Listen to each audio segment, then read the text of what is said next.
Ron, eto mga Ricardong gusto ko sanang ilahok mo sa ulam natin sa susunod. At nang medyo mura-mura ng konti at madaling hanapin sa palengke. Hindi yung paikot-ikot nahihilo na kayo eh. Saan ko ba hanapin tong nilagay ng mga ingredients? Isang mabilisang ulam naman po ang iluluto ko pero pwedeng panghandaan. Ang naiisip ko po ay maglagay ng longganisa kaya lang po wala akong makita. So ito'y nauwi sa dalawang malaking kilbab sa sausage o kaya na may chorizo. At saka sibuyas. So para ba medyo maalat na maanghang na matamis, yun ang gusto ko eh. O mangyari pa, lagyan na po natin ng ketchup. Mga 3 kutsarang ketchup. Kung mahal ang kamatis, ito na lamang. Eh hindi po ba ang ketchup eh galing sa kamatis?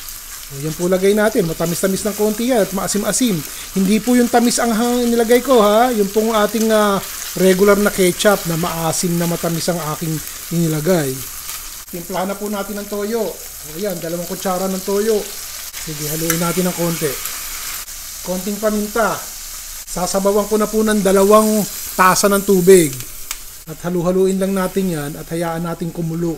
Lagyan nyo po ng isang maliit na kutsarita ng suka yung ating ketchup. Di po ba ang kamatis eh may pagkamaasim ng konti?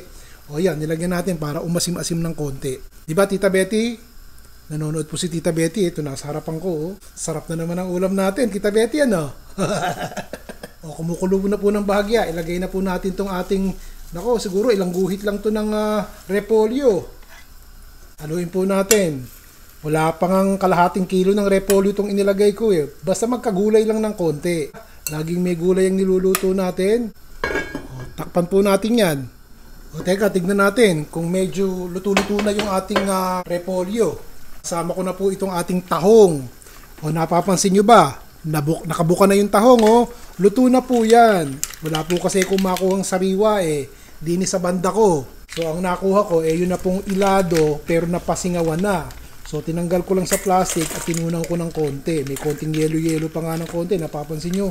Luto na po yan. Pero kung maglalagay po kayo ng tahong dito sa niluluto nyo, kung gagayahin nyo, eh ilagay nyo po sa umpisa ng ating pagluluto para maluto at bumuka. Italagyan ko na po ng kinchay.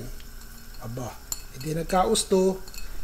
Pag malang hipon, eh lagyan nyo ng ibang lamang dagat at magiging laman tiyan din yan. Lamang dagat, lamang tiyan, katulad ng tahong. Mura-mura tahong kaysa sa hipon, di ba? O pag nagigisa kayo ng repolyo, ano na laman nyo? Pwede po kayo maglagay ng ketchup na may konting suka. Kamatis din yun, di po ba? Sarap po natin yan. Isa na namang medyo kakaibang ulam itong matitikman nyo mga kaibigan. Patuloy po ako nagbabahagi sa inyo ng mga ulam na hindi pangkaraniwang nakikita nyo sa araw-araw para maiba naman. Naibigan nyo po ba? O mag-comment po kayo din sa baba't babasahin ko ha. Basta, madaling lutuin, madaling hanapin, boom boom boom. Tapos kahit pa wardi-wardi, masarap ang lalabasan. Nagustuhan nyo at ng pamilya nyo, yun po importante. Kayo ang boss eh. Ron Bilaro po, bukas ulit.